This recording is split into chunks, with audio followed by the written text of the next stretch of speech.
avoir reçu chez vous. Nous recevons sur ce plateau l'apôtre Patrick Ngami, visionnaire et fondateur des églises Source Intarissa, ministère Foi et Vie. Apôtre Patrick Ngami, bonjour.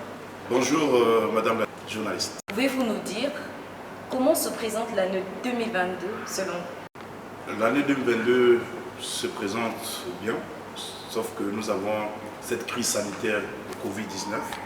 Mais nous croyons que par la grâce de Dieu, tout se passe bien. Nous vous avons vu faire la tournée avec des pères parlant de la réconciliation. Dites-nous de quoi s'agit-il? C'est une révélation que j'ai reçue en début de cette année.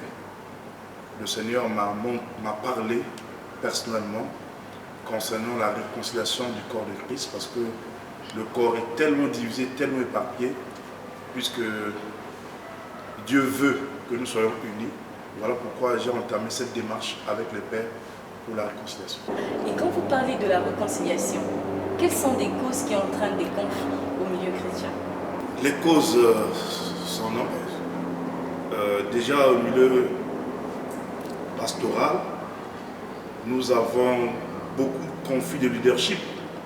Il y a aussi beaucoup de serviteurs qui interprètent mal certaines prédications ou messages des autres.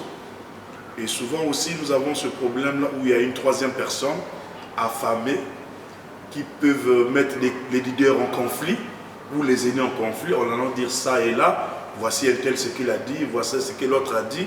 Et comme déjà dans les cœurs, il y a des problèmes qui existent, en ce moment-là, ça crée beaucoup de conflits. Mais souvent, quand vous allez dans le fond, vous remarquez, il n'y a rien. Mais ce qui crée ces conflits-là, c'est juste que le diable, l'ennemi, se met à nous mettre en confusion. Les hommes de Dieu, bon, il y a vraiment ce problème de leadership qui nous conduit dans plein d'erreurs, plein de problèmes, plein de situations où ensemble, nous n'arrivons pas à trouver la solution, mais souvent nous sommes mal compris. C'est juste qu'il y a beaucoup d'incompréhension. Mais quand vous allez dans le fond, vous allez constater que non, entre hommes de Dieu, il n'y a rien. Mais sauf que des petites situations que je pense que cette année, nous pourrons régler. Et êtes-vous sûr que c'est important de procéder dans cette démarche? Oui, c'est très important de procéder dans cette démarche parce que le Seigneur, l'apôtre Paul le dit, nous avons reçu le ministère de la réconciliation et non la séparation ou la division.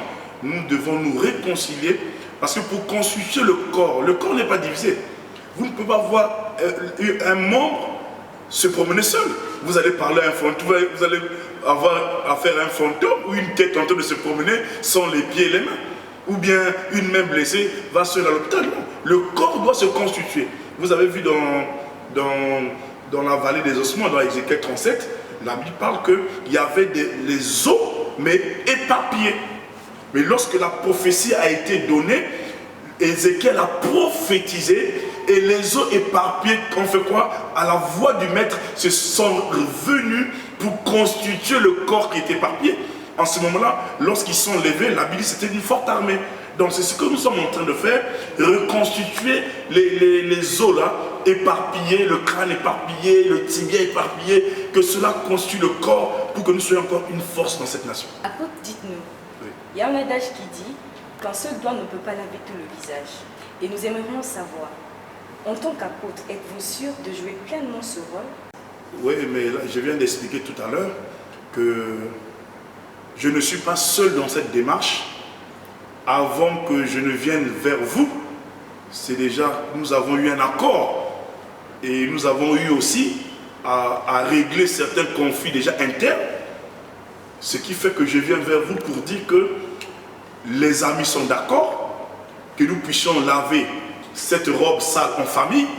Voilà pourquoi nous avons trouvé un cadre approprié, pas dans une église, mais un cadre neutre, approprié pour régler ce conflit. Et je crois que ça va aller. Le 29 janvier est un événement. Oui. Pouvez-vous déballer cela? C'est un événement, je vais même dire un grand événement, parce que le 29 janvier, tous les hommes de Dieu, ministres, serviteurs et servantes de Dieu, nous allons nous retrouver dans un lieu, un seul lieu, pour qu'ensemble nous puissions regarder, parler, discuter, s'entretenir sur ce fléau hein, ces fléaux qui sont en train de pourrir le corps, et pour cesser les représailles. Arrêter avec la guerre, arrêter avec les combats qui ne nous emmènent nulle part et faire la paix. Voilà pourquoi dans ce programme, il y aura échange des vœux entre serviteurs et puis un apéritif va accompagner ce programme. Avez-vous un message pour l'Église du Congo et particulièrement des pasteurs, à l'endroit des pasteurs de la ville de Pointe-Noire? Oui, le message, il est simple. Je veux que tous les pasteurs, que nous puissions nous retrouver pour ce grand programme. Soyez flexibles lorsque ce message vous parviendra ou vous viendra chez vous dans votre salon, sur votre écran ou sur les réseaux sociaux.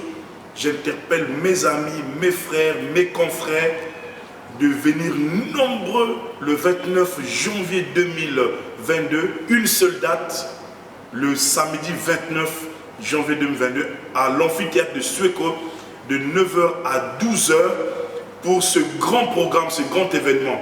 Hommes de Dieu, ministres de Dieu de la ville, ceux qui sont en séjour à Pointe-Noire, tous les ministres qui sont en séjour dans la ville océane, nous vous invitons, nous vous appelons à ce grand événement qui fera que nous puissions nous mettre en accord pour que le réveil revienne dans ce pays. J'y crois. Apôtre, entendre parler de la réconciliation, c'est une lourde tâche. Et vous nous avez dit que le Seigneur vous a donné un fardeau pour cette année, c'est de réconcilier. Êtes-vous sûr de commencer et de finir cette démarche tenant compte du désaccord? Puisque le désaccord est naturel, effectivement, surtout dans le milieu dans lequel vous êtes. Êtes-vous sûr de commencer et de terminer cette démarche? C'est vrai que ça ne va pas être facile, je le sais, parce que c'est un milieu pas facile aussi. Mais comme nous avons pour maître Jésus-Christ, je pense que nous serons confrontés, c'est vrai. Ça, je le sais, tout le monde n'aura pas la même opinion, tout le monde ne sera pas d'avis. Chacun pourra croire que derrière, il y a quelque chose. Souvent, nous avons cet esprit un peu limité de diaboliser. Parce qu'on va se dire que non, peut-être se cache quelque chose derrière, peut-être qu'il va avoir un pouvoir derrière, peut-être qu'il veut se faire connaître derrière. Non, nous n'avons pas besoin de tout ça. Nous voulons que le corps se réconcilie. Et je pense que cette démarche que nous avons commencée, nous allons l'achever par la grâce de Dieu. Dieu nous donnera la force même de résister, même de lutter et même percer là où c'est dur. Nous allons y entrer, percer, convaincre que c'est pour un bien commun. Cette réconciliation pour un bien commun, pour nous aider à mieux mener la mission que le Seigneur nous a assignée. Merci Apôtre pour votre disponibilité. Apôtre, dernier mot. Le dernier mot, c'est que j'invite tous les hommes de Dieu, le corps du Christ, de Pointe-Noire, à venir massivement à ce grand rendez-vous qui nous concerne. Et ça se fera le samedi 29 janvier 2022 dans l'amphithéâtre de Sueko à 9h, donc de 9h à 12h, et sera suivi d'un apéritif. Donc que les hommes de Dieu viennent nombreux pour ce programme. Merci. C'est moi. Seul on va vite, ensemble on va plus loin. Nous avons retenu le message de l'apôtre Patrick Ngami concernant le 29 janvier 2022. Chers téléspectateurs, bien-aimés dans le Seigneur, merci de nous avoir suivis. Au revoir.